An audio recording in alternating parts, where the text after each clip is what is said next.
Want to know why? Ask how. Howard the Humongous. Okay, the Big Bamboozle is on. Donald Trump has wanted to put his political opponents, Barack Obama and Hillary Clinton, in jail ever since the crowds at his presidential campaign rallies started chanting, "Lock her up," in 2016. Trump's case against his foes is a narcissistic fantasy. According to the president and his loyal band of conspiracy nuts, Barack Obama subverted the FBI and used it to spy on Trump's campaign using a phony report slapped together for Hillary Clinton, the Steele dossier. This is false. The FBI was concerned that the Russians were penetrating the American electoral system. The FBI was out to protect you and me from Vladimir Putin's cyber war, to make American civilization implode from within. But that's not how Donald Trump sees it. He is a Putin puppet and is in denial about the fist that is jerking him around. So in his mind, evil Barack Obama used the phony Steele dossier to get warrants from FISA judges to spy on His Magnificence, our once and future king, Donald J. Trump. What's more, according to the Trump fantasists, Hillary Clinton colluded with Ukrainians to torpedo Trump's flawlessly magnificent presidential campaign. Hillary used a company called CrowdStrike, which according to the Trump delusionaries is a Ukrainian company. Actually, CrowdStrike is a California company, and its head is not Ukrainian. He is Russian-American, born in Russia and raised in the USA. What's more, the Republicans also hire CrowdStrike for cybersecurity. But that doesn't matter to the Trump delusionaries. To them, CrowdStrike is Ukrainian, and CrowdStrike has hidden Hillary's allegedly missing 30,000 emails in, guess where? The Ukraine. In the supposed missing server from Hillary Clinton's home office, which is, guess where? The Ukraine. Note that there is a paranoid vainglory at the heart of this delusion. Donald Trump believes he was so important that Obama and Hillary were spying on him, even in the days when most people thought that his presidential campaign was a lunatic joke. Even in those days, the delusion goes, Hillary and Obama knew that Trump was something special, ordained by a special force to save America, the magical Messiah, a salvation he told us over and over again that only he could deliver. But where do these nutcase ideas come from? They come from two places.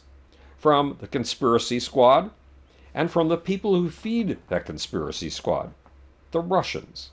The feed of Russian disinformation on the Ukraine began in 2014 when the claims showed up on the internet that President Barack Obama spent $5 billion to pay Ukrainians to riot and dismantle their democratically elected government. That story first showed up in RT, Russia Today, a Russian government propaganda outlet whose stories conspiracy nutcases on the right eat up like potato chips. Then the story spread to Reddit and Facebook. Says PolitiFact, the claim is rooted in a December 2013 speech by Assistant Secretary of State for European and Eurasian Affairs, Victoria Nuland, to the U.S.-Ukraine Foundation, a non-governmental agency that promotes democracy in the former Soviet Republic.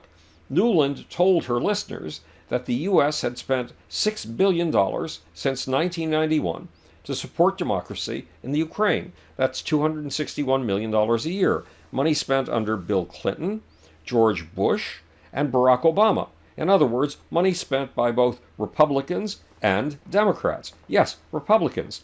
Why do the Russians feed Donald Trump and his followers Ukraine fantasies? For two simple reasons. To take the heat off of Russia for interfering in America's 2016 presidential election. Specifically, to take the heat off of Russia for leaking the Clinton and Podesta emails that tilted the elections to His Magnificence, Donald Trump, and to soften the ground for a total Russian takeover of all the Ukraine. Look, under the Soviet Union, Russia owned the Ukraine, and it wants the Ukraine back. The so-called riots of the Russian stories took place against a Russian puppet head of the Ukrainian government. The Russian puppet head of the Ukrainian government was the guy who hired Donald Trump's future campaign head, Paul Manafort. See any Trump-Russia connections here? Fact is, the more nasty fantasies that Russia can spread about the Ukraine, the greater the chances that Russia can snag the Ukraine again.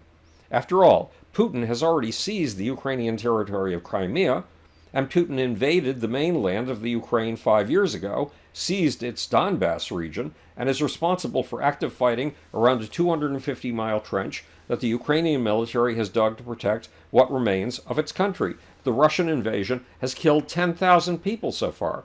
Men and women die on the front line of the Russian invasion every week. But here's the trick. Donald Trump has been a dupe of the Russians ever since 1987, when the Russians flew into Moscow, and Trump came home and took out full-page ads in the New York Times, the Washington Post, and the Boston Globe to trumpet the Russian party line that the Western Alliance should be killed off. That was in 1987. Donald Trump has just handed the entire Middle East to Russia with his surprise Syrian pullout, and now he's trying to hand the Ukraine to Putin. But Congress won't let him, at least not yet. Meanwhile, Donald Trump has gotten the witch hunt he's been aching for 3 years. Why is Donald Trump so fond of the word witch hunt? Remember, Trump grew up under the tutelage of Roy Cohn, his most important mentor. And Roy Cohn is the man who put together the biggest witch hunt in modern political history, the McCarthy hunt for communists in the early 1950s, a hunt that was a phony, fake news. Senator Joseph McCarthy would fish a paper covered with typewriting out of the garbage, throw a press conference, wave the paper in front of the assembled journalists, and claim it was a list of 100 communists in the State Department. The assembled journalists would then run out of the press room to the telephones in the hallway, and the story would appear in breathless headlines. One of Donald Trump's most frequent complaints has been, quote, "Where is my Roy Cohn?" Because of Roy Cohen's schooling, witch hunts are the Donald's specialty. Now he's finally built a witch hunt of his own. The Washington Post says that the Clinton email scandal is over. The Democratic-leaning Post declares that a multi-year State Department probe of emails that were sent to former Secretary of State Hillary Clinton's private computer server concluded there was no systemic or deliberate mishandling of classified information by the department employees, according to a report submitted to Congress this month. But that's not the way the Trump witch hunters see it.